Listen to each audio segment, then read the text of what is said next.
چارلی چاپلین به یه مهمونی دعوت شد. رفت پشت تریبون که یه جوکو تعریف کنه. همه خندیدن. جوکش خنده‌دار بود. برای بار دوم همون جوکو تعریف کرد. کمتر خندیدن. برای بار سوم تعریف کرد و دید کسی نخندید. تکراری بود. چند بار بخندن. رو به جمعیت گفت چرا یه جوک نمیتونه شما رو 2 بار بخندونه، اما یه قصه میتونه 100 بار شما رو به گریه بندازه. انسان تنها موجودیه که بابت یه اتفاق، یه حرف، بارها و بارها خودشو یا دیگران رو محاکمه میکنه. پس هر اتفاقی افتاد برای قصه خوردن تایم بذارید.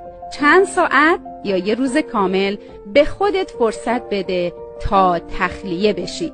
اما بعد زمان تعیین شده دیگه حق نداری قصه بخوری. باید بلند شی و به زندگیت ادامه بدی.